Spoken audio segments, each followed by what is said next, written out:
Lagos, Nigeria. In 2015, I had an accident that was supposed to take my life, but God said no. And it was so bad. Like I was on a bike, and the bike got hit by a BRT bus. Like the BRT hit my bike and threw me. I flew off the bike and landed on the express road. And then a trailer was coming, and I was literally hearing the agberos on the road shout and saying, "Madam, just stand up, you can do it, just move your leg, just shift." Like nobody was willing to come into the road and get me to stand up because it was so dangerous. Like I was literally already seeing the plate number of the trailer, and the next thing I heard in my spirit was, "Move your leg now."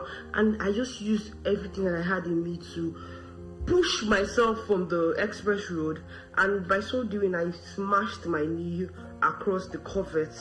And I rolled over, and immediately the trailer just went boom. About 5 or 6 years later, I started having kids, and then I found out that every time I was pregnant, I wouldn't be able to use, like, I can't climb the staircase in the house, I can't go upstairs. It was so bad. I can't kneel. Like if I go to church and they would say, "Everybody kneel down," I can't kneel down. If I kneel down, it will feel like there's a burning, like my knee is on fire, like my knee is going to break into pieces if I don't get off the floor in like 5 seconds. It was bad. I can't go down, I can't squat, I can't do anything that involves you bending your knees. I don't know, any medical person will know what osteoporosis is. So I found out that was the condition when I went for a knee scan. The CT scan picked up that I had osteoporosis. Long story short, I was sitting on my bed some days ago, and I literally heard Pastor Jerry say, osteoporosis. Osteoporosis, that's what I hear. Osteoporosis.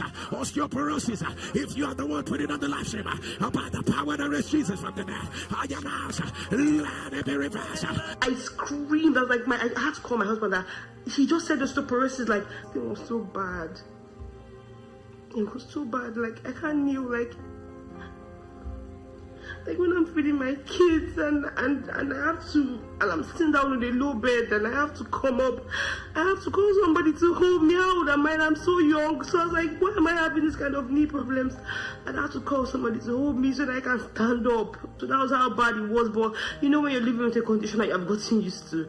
But I've just come back to give God all the glory. The 10th leper that came back to say thank you, and to say that I'm grateful because this knee was bad, and now I can bend my knees. And this morning when my kids were going to school and I wanted to stand up from the bed, usually I'd have to, be so dramatic, hold it.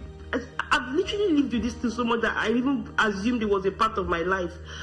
Today I stood up from the bed. I didn't have to say, "Oh, somebody should," and I was holding my baby, and I wanted to come up so that I could take them downstairs to get into the school bus. And I came up and I was holding my child on the other side, and I came up on my own. I cannot come up from a flat bed on my own. And this knee, now when I want to pray and they say, Pastor Jerry say, kneel down and tell God 3 things you want him to do for you. Do I used to fling this knee on the knee now? I'm just here to say, Father, thank you. Thank you, Pastor Jerry. The oil on your altar will never run dry. God has been so phenomenal to my prayer life, and I just continue to give God the glory. Thank you. What God cannot do does not exist.